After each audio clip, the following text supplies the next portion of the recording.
Xin chào anh em. Hôm nay mình sẽ giới thiệu hướng dẫn các bạn cách làm cây cáp. Mà trước tiên mình sẽ cái clip này mình sẽ hướng dẫn các bạn làm cây cáp trong suốt như thế này. Đây là cây cáp căn bản nhất trong tất cả các loại cây cáp nha.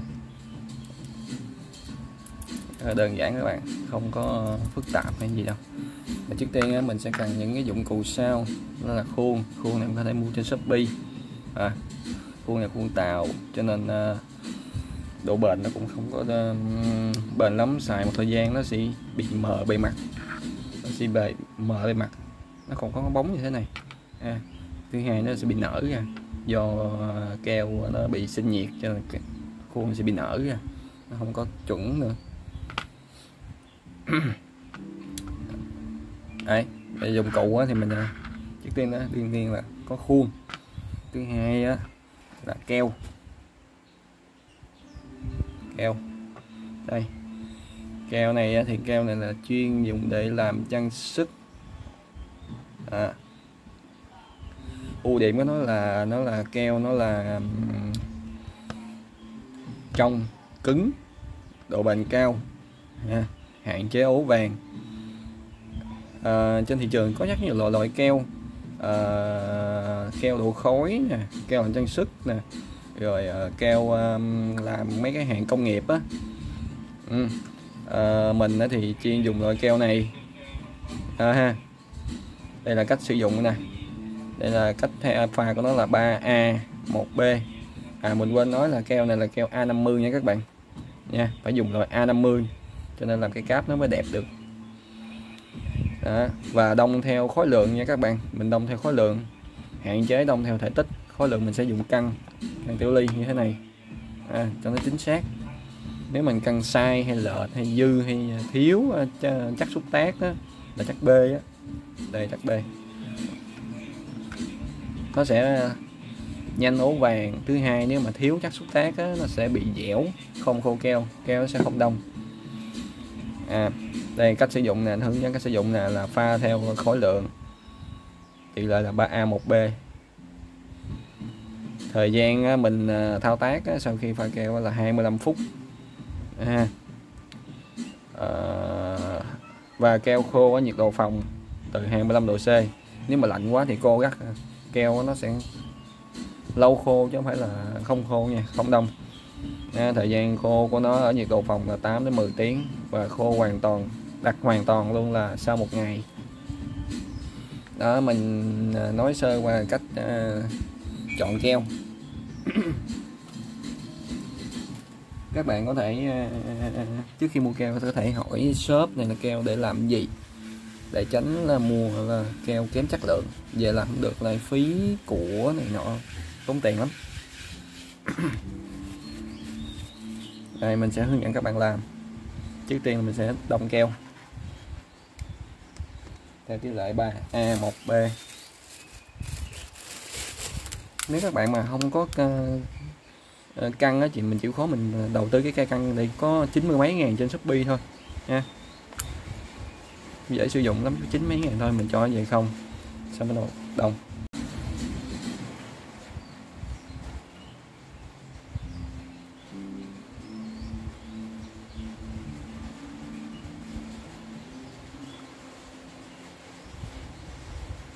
Mình đông hơi lố rồi, 3.8 xem như là 3.9 đi, vì tương đương của nó một các xúc tác của nó là 1.3 gram thôi nha các bạn.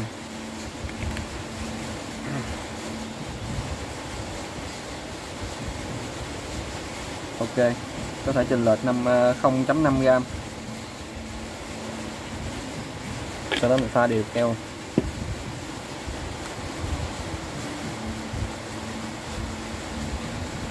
Mình pha trong vòng nếu mà pha thì đúng cách là phải là 1 phút, thời gian phải là 1 phút hoặc là mình có thể nhìn bằng mắt nè. Mình nhìn bằng mắt là keo nó hòa tan hoàn toàn vào nhau, nó trong suốt hoàn toàn luôn là được nha.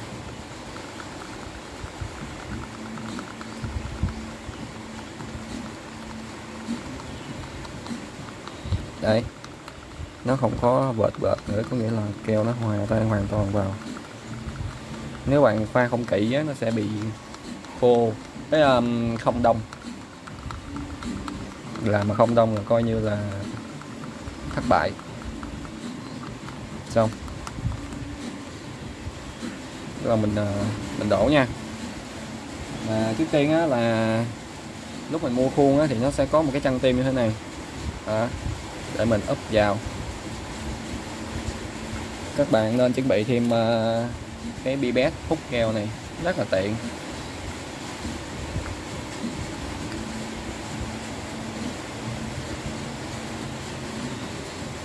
Đầu tiên á, là mình hút keo, mình nhỏ vô cái chân tim trước nha. Rồi, nhỏ cho đầy luôn.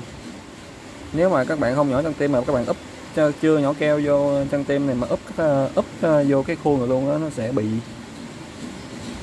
mắc cái chân tim. Tại vì trong đó nó có bọt khí, nó không có lấp đầy được cái chân tim, nó sẽ mắc chân tim. Rồi sau đó mình úp lại. Đây mình sẽ nói cái khâu quan trọng để các bạn biết là mình canh chân tim làm sao cho nó đều. Mình xem 4 góc đó, 4 góc nó đều nhau, có nghĩa là chân tim nó chuẩn nha. Nếu các bạn thấy bọt khí thì các bạn có thể dùng tăm mình lùa bọt khí ra đó. Nếu mà các bạn không có máy hút bọt á, không có máy nén á, thì mình dùng cái cách thủ công này đó. Rồi nó sạch bọt khí rồi. Xong các bạn đã hoàn thành một cái cây cáp. Rồi mưa to quá không biết các bạn có nghe không. Để tránh mất thời gian á, thì mình đã chuẩn bị sẵn cái này nè. Đây. Cái này là mình đổ từ tối hôm qua, nó đã khô rồi nè. Bây giờ mình bóc khuôn nha. Thấy không? Để mình hoàn thành xong một cái cây cáp rồi đấy. Mình lấy kéo mình gọt cái nhựa thừa đi.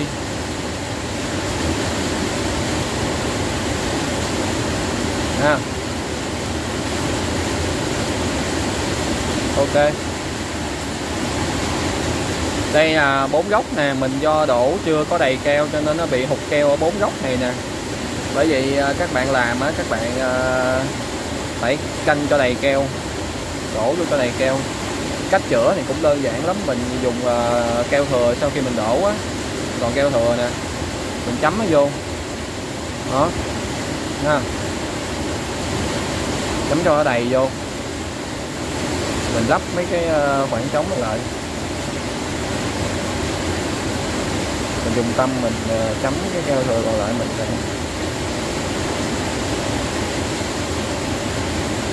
đây mình đẩy một khí này ra này. Cái này thiếu nhiều quá cho nên nó bọt khí nó vô khó, keo vô khó. Rồi đó, rồi đây là cách chữa mình khi mà bị thiếu keo ở 4 cái chân á. Bởi vì lúc mình đổ á, mình phải đổ đầy ra, tràn ra ngoài thì tí như thế này nè. Tại vì cái tính chất của cái keo này lúc mà nó khô lại nó sẽ bị co keo lại ha, cho nên nó bị rút keo lại đó. Đây cơ bản là mình đã hoàn thành một cái cây cáp.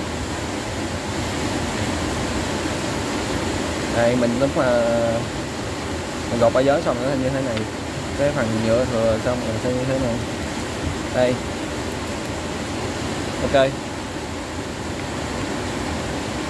Nói tóm lại là cái lúc mà làm cây cáp này các bạn phải nên chọn keo cho đúng. Thứ hai là mới tập làm mình nên thao tác trên những cái khuôn rẻ tiền mua như Shopee chỉ có mấy chục ngàn một cái khuôn này thôi. Khuôn thì nó có cũng nhiều loại, nhưng mà nên mua khuôn Tàu để tập làm trước. Keo khuôn và nên đầu tư thêm một cái căn tiểu ly này cũng trên Shopee cũng có 9 mấy ngàn thôi. Nếu mà căn nhà bếp thì cũng có, căn nhà bếp xài cũng được, cũng có 6 mấy ngàn thôi. Shopee bán cũng rẻ. Nhớ nha các bạn, phải đổ chân tim cho nó lấp đầy chân tim trước, sau đó mình mới úp vô cái khuôn ha. Đó là điều quan trọng, nếu không mà nó sẽ bị mắc cái chân tim. Lúc mà tháo khuôn ra nó sẽ bị mắc cái chân tim.